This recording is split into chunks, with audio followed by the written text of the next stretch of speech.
નમસ્કાર મિત્રો, વિડીયોમાં તમારું સ્વાગત છે। જોઈ લઈએ આજના દેશ અને દુનિયાના તાજા મોટા અને મહત્વના સમાચાર સામે આવ્યા છે। તો મિત્રો આ સમાચાર ધ્યાનથી સાંભળી લેજો અને ચેનલ પર તમે નવા છો તો ચેનલને સબસ્ક્રાઇબ પણ કરી લેજો।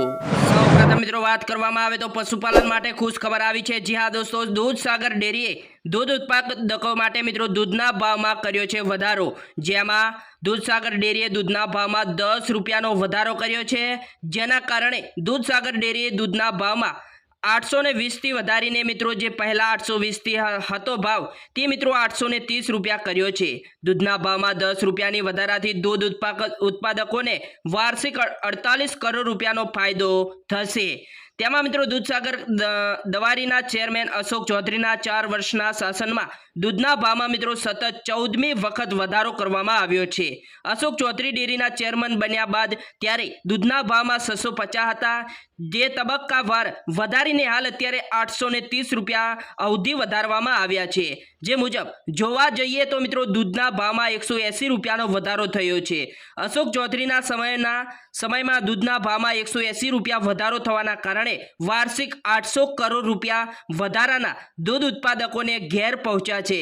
જો કે ગુજરાતના પશુપાલકો માટે આ સૌથી મોટી ખુશખબર આવી રહી છે, જેમાં જૂન મહિના પહેલા જ મિત્રો દૂધસાગર ડેરીએ જાહેરાત કરી આશરે 5 લાખથી વધુને પશુપાલકોને તેનો લાભ મળી રહે તેવા પ્રયત્નો કર્યા છે। અને ઉત્તર ગુજરાતની સૌથી મોટી ડેરી દૂધસાગર ડેરીએ પશુપાલકોને મોટી ભેટ આપી છે। અને દૂધસાગર ડેરીએ દૂધ ઉત્પાદકોના દૂધના ભાવમાં વધારો કર્યો છે। અને દૂધસાગર ડેરીના દૂધના ભાવમાં કિલો ફેટ 10 રૂપિયાનો વધારો કર્યો છે। અને દૂધના ભાવ કિલો ફેટ રૂપિયા 820 થી વધારીને 830 રૂપિયા કર્યો છે। તો ખરેખર મિત્રો પશુપાલન માટે આ સમાચાર ખૂબ જ લાભદાયક બની શકે છે। તો બીજા એક સૌથી મહત્વના સમાચાર મળી રહ્યા છે। રાજ્યની 8326 ગ્રામ પંચાયતની ચૂંટણીની તારીખ જાહેર કરવામાં આવી છે। એટલે કે જે મિત્રો ગામડાઓમાં ચૂંટણી નથી, સરપંચની થતી, એ મિત્રો હવે તારીખ જાહેર કરવામાં આવી છે। જ્યાં દોસ્તો આજે ગાંધીનગર ખાતે રાજ્ય ચૂંટણી પંચના કમિશનર દ્વારા રાજ્યમાં 2.5 વર્ષથી કોરંબે મુકાયેલી ગ્રામ પંચાયતની ચૂંટણીઓની તારીખ જાહેર કરવામાં આવી છે। અને રાજ્યના ચૂંટણી કમિશનર ડોક્ટર AS મુરલીકૃષ્ણ ચૂંટણીની જાહેરાત કરતા માહિતી આપી છે કે આ ચૂંટણી કાર્યક્રમમાં ચૂંટણીનું જાહેરનામું 2 જૂન 2025માં બહાર પાડવામાં આવશે। જ્યારે મિત્રો ઉમેદવારી પત્ર ભરવાની છેલ્લી તારીખ 9 જૂન 2025 રહેશે અને 22 જૂન 2025ના રોજ મતદાન યોજાશે। અને મિત્રો મતગણતરી 25 જૂન 2025ના રોજ ગણવામાં આવશે। તો ખરેખર મિત્રો જે ગામડાઓમાં ચૂંટણી સરપંચની નથી થતી એ મિત્રો હવે 9 જૂન 2025ની રહેશે અને 22 તારીખથી લઈને 25 જૂન વચ્ચે મિત્રો તમામ કાર્યક્રમ પૂરો થશે। તો હાલ અત્યારે ખેડૂતોને લઈને મહત્વના સમાચાર એટલે કે ફાયદાની વાત લઈને આવ્યા છીએ। જી હા દોસ્તો, હાલમાં મિત્રો છેલ્લા કેટલાક દિવસોમાં રાજ્યમાં કમોસમી વરસાદ વરસી રહ્યો છે, જેના લીધે મિત્રો ખેડૂતોના ઊભા પાકને નુકસાન થતા ધરતીપુત્રોને રોવાનો વારો આવ્યો છે। જી હા દોસ્તો, કેન્દ્ર સરકાર દ્વારા રવિ માર્કેટિંગ સિઝન 2025-26 અંતર્ગત ટેકાનો ભાવ ઘઉં માટે રૂપિયા 2425 પ્રતિ ક્વિન્ટલ જાહેર કરવામાં આવ્યો છે, જેના પર રાજ્ય સરકાર દ્વારા ટેકાના ભાવ ઉપરાંત રૂપિયા 150 પ્રતિ ક્વિન્ટલ બોનસ આપવામાં આવશે। અને ખેડૂતોને તેમના ઉત્પાદનમાં પોષણક્ષમ ભાવ મળી રહે તે માટે મિત્રો રવિ માર્કેટિંગ સિઝન 2025-26 અંતર્ગત રાજ્ય સરકાર દ્વારા લઘુત્તમ ટેકાના ભાવે ઘઉંની ખરીદી ગુજરાત રાજ્ય નાગરિક પુરવઠા નિગમ લે મારફતે કરવામાં આવી રહી છે।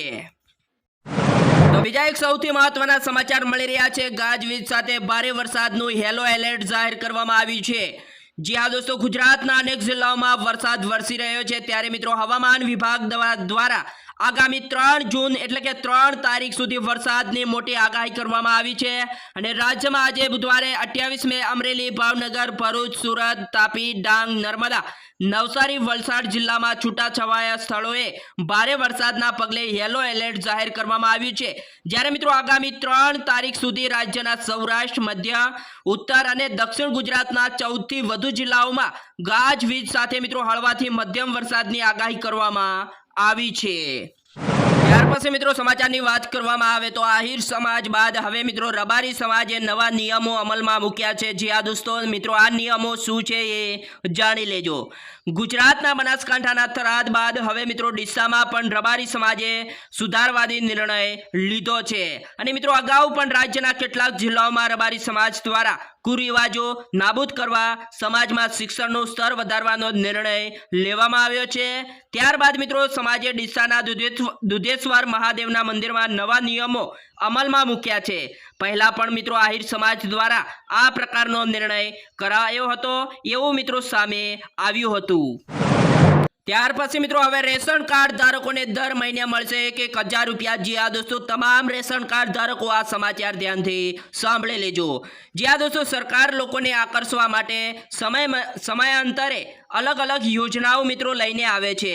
ત્યારે મિત્રો હવે સરકાર રેશન કાર્ડ ધારકો માટે એક નવી યોજના લઈને આવી છે.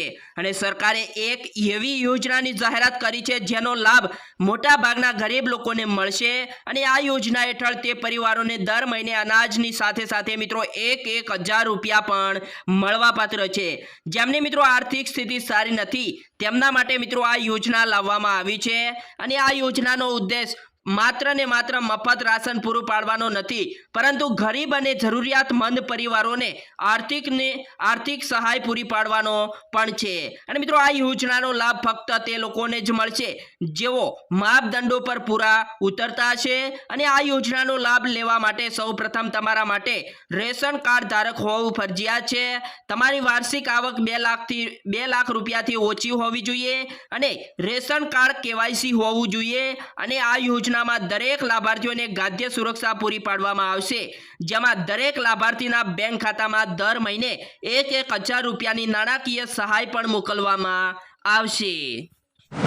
ત્યાર પછી મિત્રો ખેડૂતો માટે રાહતના સમાચાર આવ્યા છે. દરેક ખેડૂત આ સમાચાર ધ્યાનથી સાંભળી લેજો. મિત્રો કેન્દ્ર સરકારે ખેડૂતોને ભેટ આપતા મહત્વના 3 નિર્ણયો લીધા છે, જેમાં ખરીફ પાકોને ટેકાના ભાવમાં વૃદ્ધિની સાથે લોનના વ્યાજ દરોમાં સબસિડીની રાહત આપી છે. અને મંત્રી અશ્વિની વૈષ્ણવે જણાવ્યું હતું કે કેબિનેટની બેઠકમાં 5 મહત્વપૂર્ણ નિર્ણયો મંજૂરી આપવામાં પણ આવી છે, જેમાં 3 મહત્વના નિર્ણયો ખેડૂતો માટે લેવામાં આવ્યા છે. અને અશ્વિની વૈષ્ણવે જણાવ્યું છે કે વડાપ્રધાન નરેન્દ્ર મોદીના નેતૃત્વ હેઠળ આર્થિક બાબતોની મંત્રીમંડળની સમિતિએ માર્કેટિંગ વર્ષ 2025-26 માટે KCC લોન એટલે કે કિસાન ક્રેડિટ કાર્ડ લોન સસ્તા દરે ઉપલબ્ધ કરવામાં સબસિડી ચાલુ રાખવાની મંજૂરી આપી છે, જેમાં ખેડૂતોને વ્યાજ દર પર 3% સબસિડી મળી શકે છે. તેમજ સમયસર લોનની ચૂકવણી પર પ્રોત્સાહન રૂપે વધારાની સબસિડી પણ આપવાનો નિર્ણય લીધો છે. અને મિત્રો આ સિવાય 14 ખરીફ પાકોના ટેકાના ભાવ વધારો કરવાની પણ મંજૂરી આપી છે, જેના ખેડૂતોને તેમના પાકના લાભકારી મૂલ્યો મળી શકે છે. તો ખરેખર મિત્રો ખેડૂતો માટે રાહતના સમાચાર છે. તમે પણ મિત્રો ખેડૂત પુત્ર અથવા ખેડૂત છો તો આપણી YouTube ચેનલને જલ્દીથી લાઇક, શેર એન્ડ સબસ્ક્રાઇબ કરવા વિનંતી. અને જય હિન્દ, જય ગરવી ગુજરાત, વંદે માતરમ.